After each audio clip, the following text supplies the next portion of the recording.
ഭാഗവത ധർമ്മപീഠം ട്രസ്റ്റിന്റെ രണ്ടാം ഘട്ട പ്രവർത്തനങ്ങൾക്ക് തുടക്കമായി. ജില്ലാ ഓഫീസ് ഉദ്ഘാടനം കാഞ്ഞങ്ങാട്ട് നടന്നു. ഭാഗവത ധർമ്മപ്രചാരണവും ഗവേഷണവും പഠനവും ലക്ഷ്യമിട്ട് ജില്ലയിൽ പ്രവർത്തിച്ചുവരുന്ന ഭാഗവത ധർമ്മപീഠം ട്രസ്റ്റിന്റെ ജില്ലാതല ഓഫീസ് ഉദ്ഘാടനം കാഞ്ഞങ്ങാട്ട് നടന്നു. കാഞ്ഞങ്ങാട് കൈലാസ് ജംഗ്ഷന് സമീപത്തുള്ള മഠോണ ബിൽഡിംഗിലാണ് ഓഫീസ് പ്രവർത്തനം തുടങ്ങിയത്. ഭാഗവതാചാര്യൻ പെരിഗമന ശ്രീധരൻ നമ്പൂതിരി ഭദ്രദീപം കൊളുത്തി ഓഫീസ് ഉദ്ഘാടനം നിർവഹിച്ചു.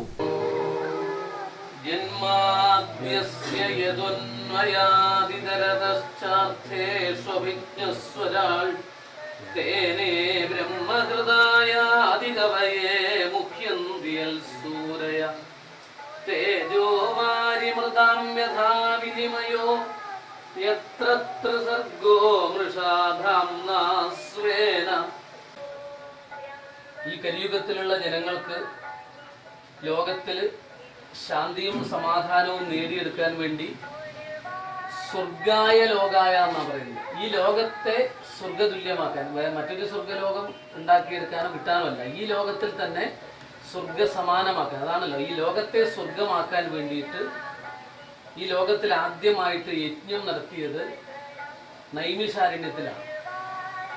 ശൗനകാദി ഋഷീശ്വരന്മാരും സൂത പൗരാണികനും കൂടി അനേകകാലം നീണ്ടു നിൽക്കുന്ന ഒരു യജ്ഞം നടത്തി. അതാണ് ഭാഗവതത്തിന്റെ പ്രതിപാദ്യം.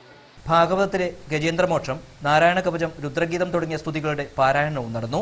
2014 മുതൽ ജില്ലയിൽ പ്രവർത്തിച്ചുവരുന്ന ഭാഗവത ധർമ്മപീഠത്തിന്റെ രണ്ടാം ഘട്ട പ്രവർത്തനങ്ങൾക്കും തുടക്കമായി.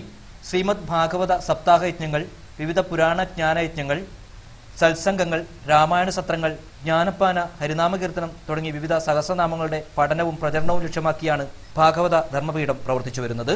സെപ്റ്റംബർ 1 മുതൽ 10 വരെ നടക്കുന്ന ഗുജറാത്ത് ദ്വാരക സത്സംഗ തീർത്ഥയാത്രയ്ക്ക് ശേഷം വിപുലമായ യോഗം വിളിച്ചു ചേർത്ത് പ്രവർത്തന പദ്ധതിക്ക് രൂപം നൽകാനാണ് തീരുമാനം. കേരളത്തിനകത്തും പുറത്തുമായി ഭാഗവത സപ്താഹയജ്ഞങ്ങൾക്ക് നേതൃത്വമേകുന്ന ഭാഗവതാചാര്യൻ പെരിഗമന ശ്രീധരൻ നമ്പൂതിരിയാണ് ഭാഗവത ധർമ്മപീഠത്തിന്റെ പ്രവർത്തനങ്ങൾക്ക് നേതൃത്വമേകുന്നത്. ട്രസ്റ്റ് ഓഫീസ് ഉദ്ഘാടന ചടങ്ങിൽ കെ വിദ്യാധരൻ അധ്യക്ഷനായി. ഗോപിനാഥൻ മുതിരക്കാല്, ഭാസ്കരൻ അട്ടയങ്ങാനം, കൃഷ്ണൻ നായർ, രാമചന്ദ്രൻ തുടങ്ങിയവർ സംസാരിച്ചു.